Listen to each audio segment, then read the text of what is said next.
Hi legends, and welcome to my channel. Today we are going to explore the world of bartending from the direction of home bartending. How to make cocktails at home with just the basic items, intermediate level and advanced level. So if you are thinking about making cocktails at home, we are going to cover it from zero to hero in the fastest way we can. So let's get started. My name is Alessandro, an Italian mixologist with over 15 years of professional experience. My journey has taken me from the dolce vita cocktails of Italy to the vibrant scenes of London, Amsterdam, Spain, Australia, Canada, and now here in Switzerland. Along the way, I've perfected my craft alongside industry superstars and curated a wealth of global cocktail knowledge. Stick around as we dive into the art of mixology together. What's in the box?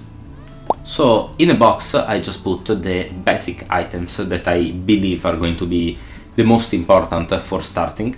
So if you are not going to work in a cocktail bar, but you just want to make a couple of cocktails at home, I think the basic kit is not going to be pricey. Probably with less than $100 you will be able to get away with it, and you are most likely going to be able to make up to say 10 cocktails without too much stress. So let's open. First I will go for a tin, and this one is a tin on tin type of shaker. So you can do it in many ways. You can put the ice here, then put the drink, and then kind of strain it, and then execute your drink. Remember to close it in this way because it's easier to open after. Okay, I recommend it. It's easier for traveling as well if you are going to friends to make some drinks, or if you want to really impress your first date the first time that you go there. Anyhow you like, honestly. This is probably the best for me because it's also very not only easy to transport because it will not break, but it's also balanced, so you can also roll it a little bit and it's going to be fine. Next, I would definitely consider some equipment for wine, because realistically if you are making cocktails you might be using wine, or you might not finish the full bottle, so at least you want to store them decently for the next couple of days. This is not that expensive, it's just a pump which works with this type of items. They serve the purpose of removing the air by having a valve over here, which then you close the bottle and then you pump a little bit and then you have the job done. A simple yet effective item to not waste your products. And then on top, it's also nice to be able to pour it, especially if you are a beginner. So if you want to pour your wine, then you probably want to close it.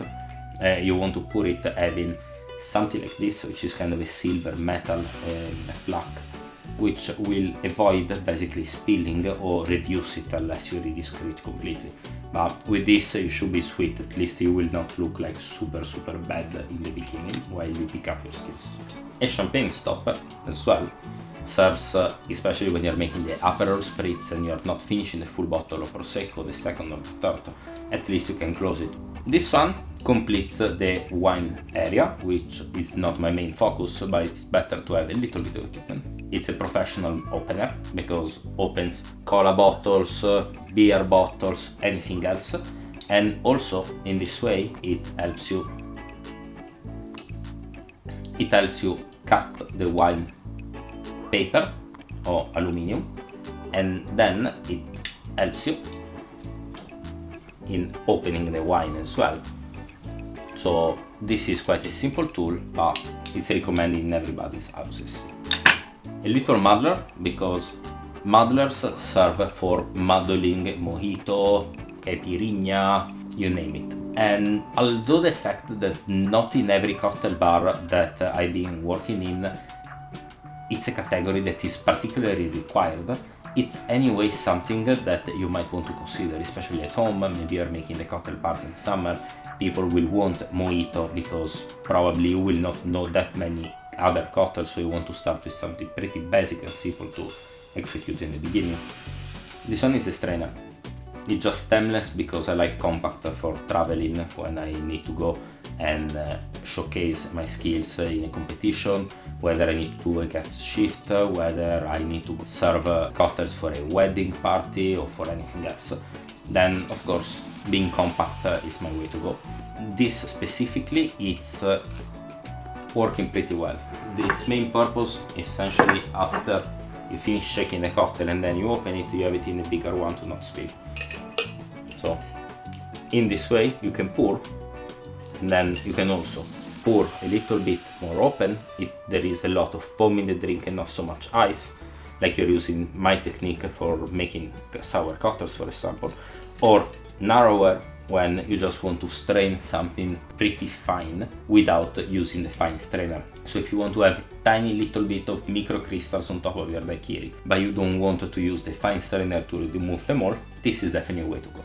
And then you need a fine strainer. Fine strainers instead has got this upside that let you fine strain and remove most of the impurities that you have. So even if you strain as fine as you can with the other one, if you're making a cocktail, for example, like the south side that involves shaking mint into the drink, then that's not gonna be enough. That's going to create that little sediments that will float on top, that will just look very bad. You don't want that. To avoid it, I recommend you even a fine strainer. I like it a little bit bigger because in this way I can, but this is an advanced technique, I can pour double with one end while I'm doing some other stuff with the other end, but this is quite an important technique in case you're working in high volume bars only.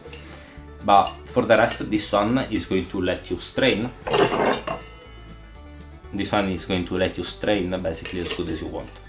So this is helpful, and I recommend it with this kind of cone slash nipple as well, because this is what will canalize all the fluids into that cone area. So it's not going to spill all over if you're pouring a little bit more oceanographic or anything else, so if you are just not perfect with the techniques, so you don't know exactly what you're doing. With the one without any shape, probably you're going to pour like this. If you pour a little bit too hard, it's going to go the other way, you're gonna screw it, okay? So help yourself. Let's not forget this one. This is a jigger. The one that I like, it's quite big, fits up to 75 milliliter, but it serves the purpose that in case you need to go back and forth in very big cocktail bars, venues, hotels or whatever. Yeah, by the way, this one is my rockstar kind of move, it's a signature move, by the way, okay? Remember. And this helps you to just pour the stuff and then close the bottle by leaving the bottle and not having to worry. So if you need that 5 milliliter, 10 milliliter of maraschino for that Hemingway daiquiri or for that last word cocktail or whatever else, you can just go, pour it and then keep building with the green chartreuse and all the other stuff that you can need without having to actually go back and forth and give back the bottle. So that saves you quite some time, and yeah, it just makes sense. And then, I mean, you can keep building also different type of ingredients together. So if, for example, you want to put the lemon juice and then the sugar syrup while making a sour cocktail, then you can also pour it in a way that the sugar will not coat the bottom only, or you can pour maybe first the sugar and then the other ingredients. In this way you are going to actually use whatever you poured without having the drink not tasting as you want it. So for the second part we are going to go a little bit bigger, so it's going to be intermediate level. So let's say when you want to make between 20-30 cocktail in one night, so that 3-4 people having that 3-4-5 drinks each, that already is going to be the number. Of course you don't want to completely screw it, and you want to be a bit more prepared than before. So what do you need? Of course another shaker, because if you're making that 20 cocktails, then now you need a touch more volume, because hey, come on, seriously. So another tin on tin. If they are the same exact ones, better. This one is a mixing glass. Usually they are made out of glass, but the one that I'm using, it's a half liter. Even if I would like it a bit bigger, if you can find it 700 milliliters, that would be better. This one is a bit too compact because you can do more than 2 cocktails at once. So it serves the purpose of stirring drinks instead of shaking drinks. Now disclaimer, I didn't put it in the basic because something else that you can do is to stir in the small tin. But now that we are having that 20, 30, 40 cocktail in one night, then of course you want to have a little bit more room, because you also want to be serving more people at once, so you cannot make just one cocktail at a time, but in this case you can make that 3, 4, 5, up to 6 cocktails in the same moment. That should cover. Then how are you gonna stir? So this one is simply a spoon, but this one is a cocktail spoon. What's different about it compared to any other spoon? Allora, first thing first, the shape makes you stir like you would as a cocktail. And the way you do it is basically you go like this, and then you keep pushing. First, you angle it like this, and then you keep pulling.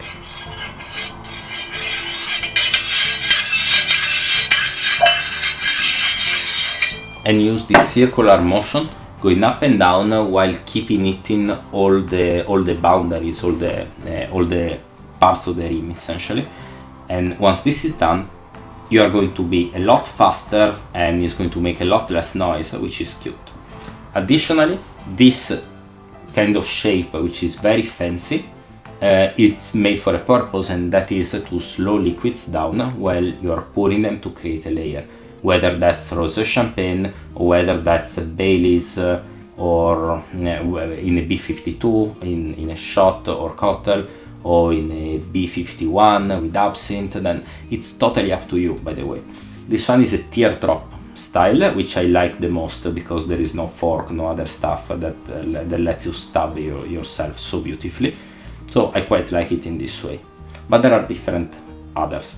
There are some with the bottom that is kind of flat, and that's like Salvatore Calabrese style, because in this way you don't need a muddler to make a simple muddled cocktail when there is not that much demand. Tongs are very useful to not look like a super loser, because if you need to take the stuff with your hands, then it doesn't look good, especially if it's lemon, lime, oranges, whatever, that just plain don't look good even if you are among friends. It's still quite a compact mini bar to carry around, so it shouldn't be a problem. Let you look good and be a little bit more hygienic, which I really like. Something you actually need, it's a potato peeler. Yeah, I understand. Polish vodka, it's usually made out of potato, but you don't need to peel them, you just need to pop the bottle. It's very useful for peeling oranges and lemons. Then you can also do grapefruit and limes, but usually they are not at the right moment of aging to actually make a very nice peel. So that's usually it's better to avoid, but you can do that too.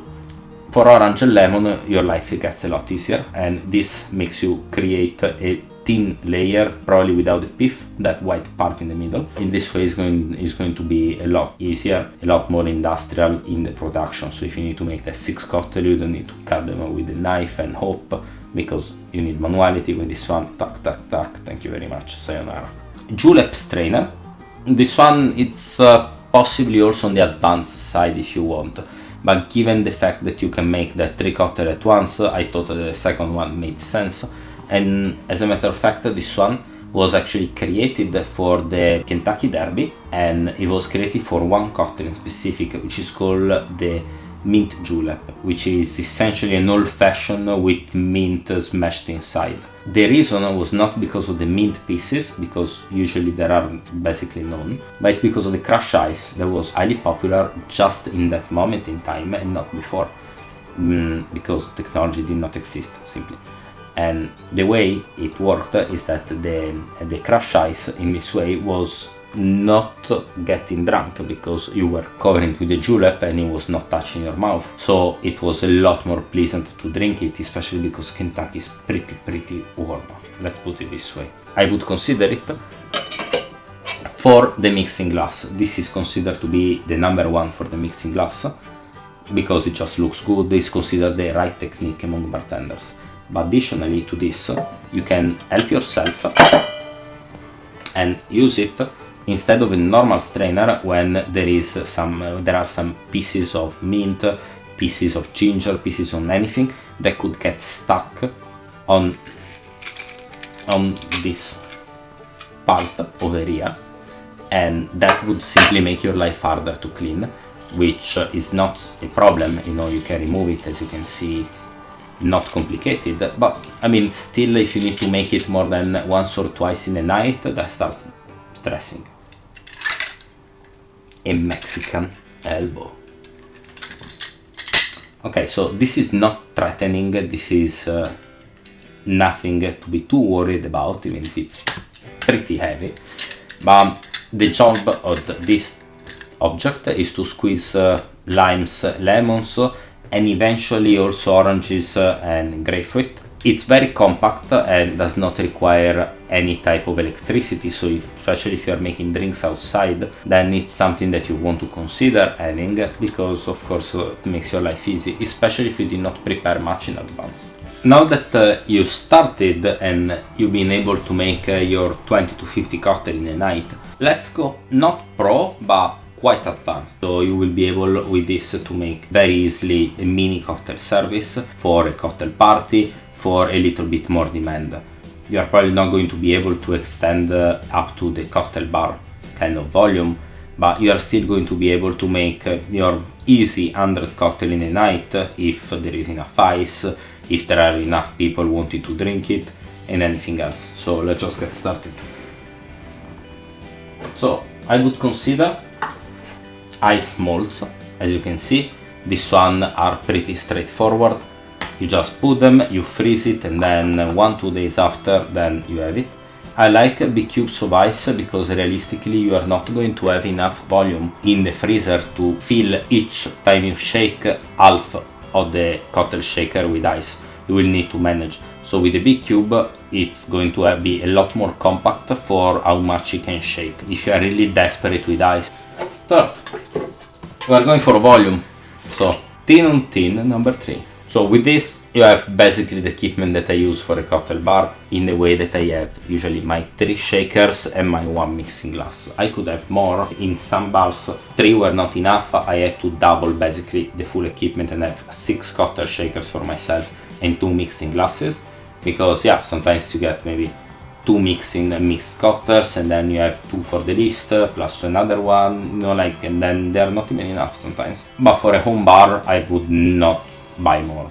Atomizer is beautiful. It's like for perfume essentially, but this one is kind of refillable. You can buy it even in pharmacies, on Temu. You find very good ones. This one is not from Temu, but you can find very good ones. In the bar where I work, I've been using the Temu ones as well. And all of this, it's used for atomizing something that is kind of perfume, if you have creme de violet or orange blossom water, or also if you want to spray on the outside of the glass, or if you want to spray inside the glass before the cocktail. If you are making a martini cocktail, for example, and you want to use just a dry vermouth, you can spray it on the glass, even if I prefer to spray it on the surface after, just to give the aromatic properties to the nose in case I'm making a super dry martini. Can also be used for Angostura bitter or for other bitters to just spray on top of a sour cocktail to actually reduce the egg white kind of stain stink. This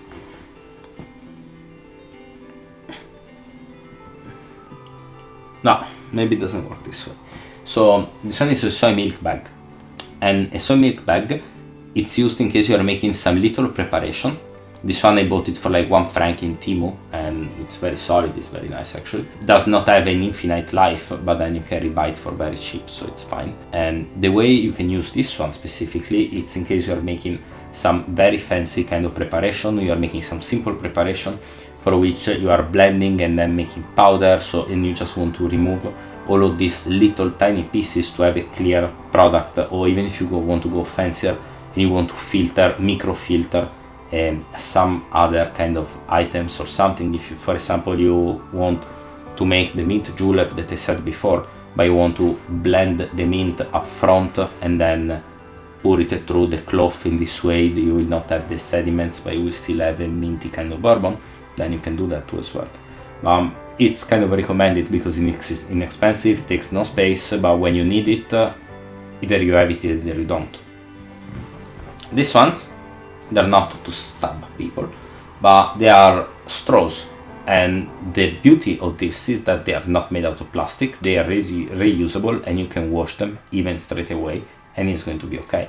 Because not only you will be sure that you have 4 straws to use and need, but I would use no more than 3 very frankly, and I would keep at least 1, if not all 4, for just trying the drinks. So you are making sure that you are having an outstanding result in the end, because you can always rebalance with that touch of sugar, touch of lemon and stuff, especially if you are creating something out of nowhere and you are not a pro, okay? Then something else can be this kind of ice molds. This one are mainly for whiskey or for like old fashioned. Basically this shape creates a sphere, which then you fill from the top and then it's done. Now, I mean, they are just very basic because all of this will create cloudy ice and not crystal clear ice. So yeah, but anyway, you get started with some decency. So especially because molds like this you can prepare and have very compact kind of ice in just a box in the freezer or something. Even with 2 molds, you're making 8 ice cubes every 1-2 days. Every week anyway, you can do a little bit. A bar blade, it's nice because you can even play with it and you can do like all the stuff, pam pam pam, and you can pop all the bottles and all the stuff. So this is nice, and in case you're using metal purs, which I could have included from the intermediate onward, but I don't think they are necessary for a decently small volume, unless you really are into flare, but that's kind of a different case scenario for which maybe you need half of these items and all you need is a almost empty bottle and spin it. I mean, flaring too, yeah, I can't complain too much. We're talking about mixing drinks now. You can, with this tiny area, which not all bar blades have, you can also kind of help yourself and remove the pourer from something like Baileys that get really sticky and stuff like that. This item is highly forgotten by the majority of people. This one is a ceramic knife. In this case I bought it from IKEA, this one, but you can buy a lot more compact and better version elsewhere. It's got the purpose of not getting the reaction between fruits, vegetables and metal, because that starts oxidizing the ingredient. So what happens if you use a normal knife is that the fruit that you cut, it's going to go kind of dry on the outside, and since you're probably going to cut it not that big, it's going to look dry even if it's still juicy and everything. So it will kind of look old almost right away. After a couple of hours it's going to already be oxidized. Instead, with another type of blade like a ceramic one, you don't really have this problem and it's going to stay a lot better. And this works also if you're using it for a rim. You want the person to finish the cocktail having still that garnish that looks nice, so you don't want it to start oxidizing after 20 minutes, half an hour. Maybe somebody can take longer, unfortunately, so you want to be covered on this and not look bad, by the way, because it's a work of passion, you know. And to close off, this is not something that you particularly need, but this is something that I really like to have. And before Temu, the minimum price was like $150, euro, you name it, and I could find this one for like $25-30, which is stupid, and it works so well. I have another one like this at work, it's amazing. This is a smoking gun. So smoking gun works in the way that you are cold smoking food or drinks, and you can use it to prepare stuff in advance. Even if you want to make a smoked a cedar wood smoked sugar syrup, for example, whatever, then yeah, you can make it with a cold smoke, so it's kind of smoky and impacts the flavor. Or you can use it for aromatizing the water before making people drink from a tank or something. You can do whatever you like, then creativity is the limit. You can infuse with CBD some gin and make it kind of smoked as well, and then use it as a base for a normal cocktail that will feel completely different. You can use it for whatever. You can even use it to smoke meat or smoke anything else that you like. It will just cold smoke. It's simple, it's nice, it's worth it to have it. And in case you are having a glass bell, which you can buy easily from IKEA, Temu and anywhere else for decently cheap, you can put the drink inside the bell and then serve it just in this way, and that person will probably remember that drink for a while, unless it tastes super bad, but the experience is going to look good, okay? Little disclaimer, you can buy a lot more items, and especially when you see houses of very rich people Sometimes they also have ice machines, dishwashers. It's like total bar. I mean, you can definitely get more items and stuff, but even just with these items, I guarantee you that it's possible to make very good events without being uncovered on almost any aspects. Then of course you will never have enough ice in this world for making all the drinks that you like. Everything else is going to be pretty well covered. Like, I never had to ask and borrow anything out of this type of equipment. So yeah, then if you want to be cool, you can also have some herb bands. Then another video will explain the reason why are a very good bartender tool and why they were created. Stay tuned for the next video, and if you have any question, please remember to leave me a comment below. I will personally answer in case you want a recommendation where to buy this stuff, even if I might make some affiliate links down below at some point in time, or anything else. Just let me know in the comments below. And thank you very much for watching. See you soon.